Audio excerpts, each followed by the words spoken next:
2025 Le Mans 24 hours. On the right, you'll picture Will Stevens on his inside, his teammate Earl Bamber. They're going to try to file in 1-2 into the Dunlop chicane and keep the door shut on their rivals, which they do. The red and white Porsche, Julian Andlauer, trying to slip between the two caddies as he managed to do so as they come down the hill.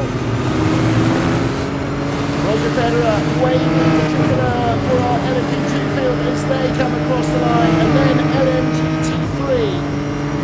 And everybody jockeying for position. 24 hours starts now, and the racing will continue until 4 o'clock on Sunday. And Andlauer did get up to second place.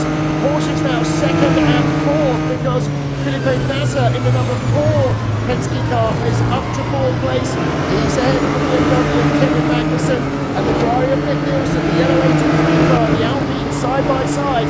That is Phil Hansen and Fred Makavicki. Makavicki had the inside line into the first chicane. We ride on board with the number 50 Ferrari of Niklas Nielsen in 6th. Yeah, all the Porsches making pretty good progress, Martin, on that opening couple of corners. Even car number 6, who was right at the back of this field. And Andlauer's taken the lead out of the first chicane. So Julian Andlauer jumping away at the start. We didn't see what tyre they had on. Has Porsche gone for a softer tyre for better warm-up at the beginning, or did they just do a better job? Julian Andlauer leads. Ferrari around the outside, into the chicane there, past the Toyota of car number 8. So that's the 83 car. Phil Hansen moves ahead of Sebastian Buemi up into 10th place. Now, we know that Toyota's very kind on its tyres. Their warm-up is a little bit slower. And Buemi under threat from the Alpine behind. That's Fred Makavicki in the first of the 2 blue cars. Cars come streaming into Mulsanne corner, first gear. Drivers still tentative, they've still got cold tyres at this stage, of course, but it has been a quality, hasn't it, Martin? We've seen that the whole way through this year so far, of the Porsche warming up their tyres faster than a lot of them, particularly the Cadillac. Nick Nielsen out of the slipstream, going by the BMW of Rene Rast. Rast still there. Still outside, coming down into Indianapolis. That's not a place to defend on the outside on that one. And I think the Toyota's back past the car 83 as well, down towards Indianapolis. So Buemi really with a bit between his teeth at this stage. Yeah, annoyed at being passed. He jumped ahead of the yellow Ferrari. He's now got the red Ferrari car number 51 just in front of him. The 23 winners. James Collado starting that one. And again, you can see the 50 car, Niklas Nielsen, weaving violently down the straight, trying to build front tyre heat on board with Kevin Magnussen. Magnussen in 6th position, the better of the 2 BMWs. His teammate right behind, different liveries. The number 20 BMW, red, yellow and white, and the 15 BMW in the traditional motorsport colours with more blue and purple on it. Yeah, we're in the part of the lap where the Cadillac was very strong in qualifying and will continue to be all the way through this race. The downforce is good on that car, but not the tyre warm-up, so that's why they're getting harassed, you can see, by the next Porsche lining up there, car number 4 of Felipe Nasser. Yeah, Nasser races in the IMSA Women's X Sports Car Series in the US, and that number 4 car is a non-4-season entry.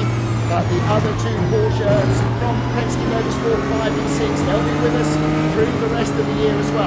Further back, you can see the blue and yellow, that's TDS, that's Matthias Besch, who started on pole, he leads. AO by TF, the purple car, Louis Delatraz, jumped up to second ahead of Inter Europol's Tom Dillman.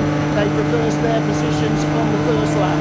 And Besch really continuing on straight away from where he left off in qualifying, and an impressive gap that he's opened up to the rest of the field, over 2 seconds.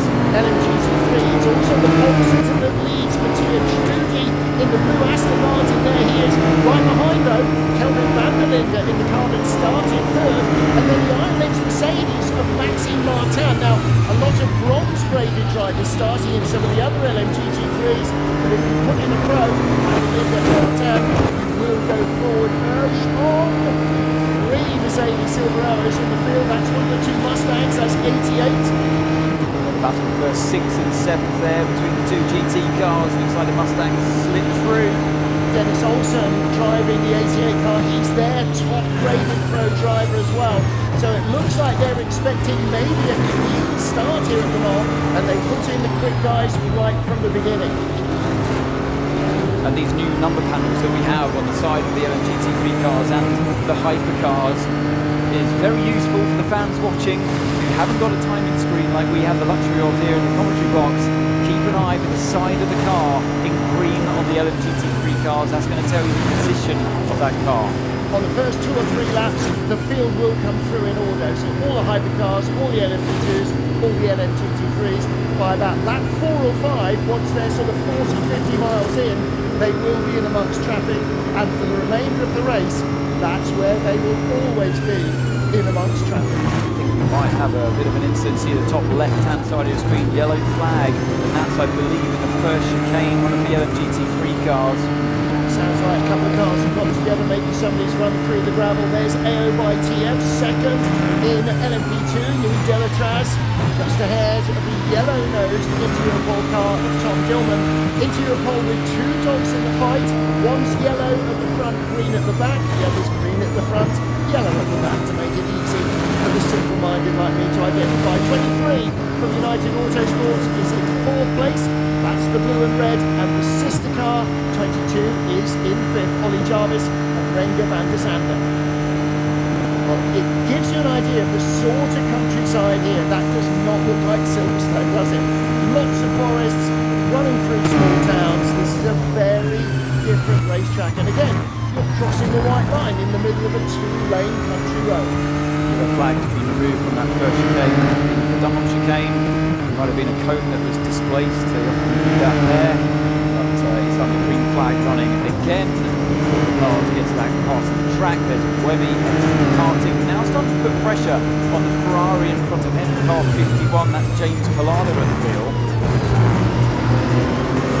Big lead for Julian Andlauer comes across the line. He was 2.7 up on Will Stevens. It's 2.68 at the line. So